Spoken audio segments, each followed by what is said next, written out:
Turns out a week isn't quite enough time for the Senate to overhaul 1/6 of the nation's economy. Mitch McConnell acknowledged that on Tuesday when he announced with great lack of fanfare that the Republican health bill, the Better Care Reconciliation Act (BCRA), would not be voted on before the July 4 recess as was the promulgated goal. This concession probably wasn't much of a concession at all. McConnell knows his caucus well enough to understand that such a hasty vote was always impossible. He likely intended the deadline to pressure dissenters, nothing more.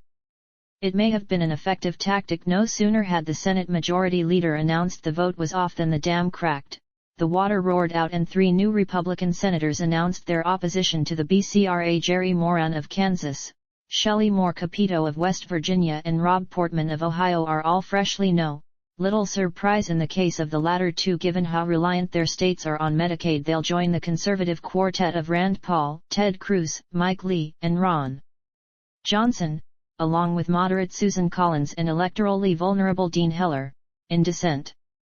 It sounds like a full-fledged mutiny, and it's certainly a steep hill for Senate leadership to scale, given that they can only lose 2 Republicans before the BCRA falls below 50 votes and Mike Pence can no longer break a tie. But if anyone knows how to glue together this rowdy caucus, it's McConnell, who retains his position as Senate Majority Leader in the teeth of conservative skepticism because he's a legislative grandmaster. Where should he begin?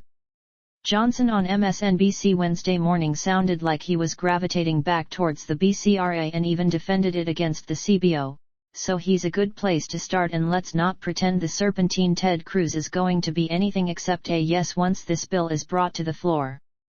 Who else? Senator Susan Collins' primary objection is that the BCRA would strike 1 year's Medicaid funding for Planned Parenthood. She's to introduce an amendment that will restore the money with Lisa Murkowski of Alaska, but that's a dangerous rope for McConnell to tug on. If he relinquishes funds for America's biggest abortion provider, he could end up forfeiting more mainstream pro-life Republicans, to say nothing of the conservative 4. The easier route would be to tease out a compromise that eliminates some of the more general Medicaid cuts while still preserving enough reform to sway irascible conservatives. The Medicaid reductions already aren't scheduled until 2021, and anyone who's observed Congress's Adam Vinatieri caliber can kicking over the past decade knows chances are they won't happen. Then either Rust Belt moderates likely don't have anything to worry about. And it's here that we approach the conundrum with the BCRA.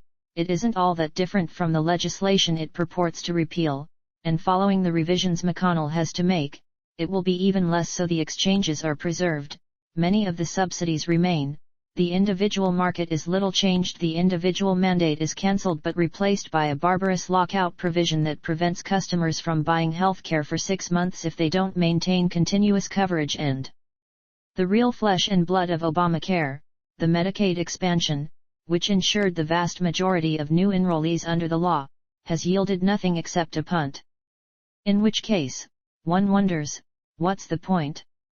Republicans have a formidable electoral mandate to repeal Obamacare, but an ornamental bill passed so they can unfurl a mission accomplished banner seems worse than no bill at all, especially when you consider the latest CBO report to ascribe pinpoint accuracy to the Congressional Budget Office is to live in Burke's age of sophists, economists, and calculators, but their report on the BCRA does contain some portentous signposts. Deductibles, for example, exploding under Obamacare, are likely to balloon even further for low-income consumers because premium subsidies will cover fewer medical costs, shifting the burden of paying for even more services onto the insurance companies. Larry Levitt of the Kaiser Family Foundation says those with incomes up to 150% of the poverty line would see their deductibles increase from an average of $255 to over $6,000.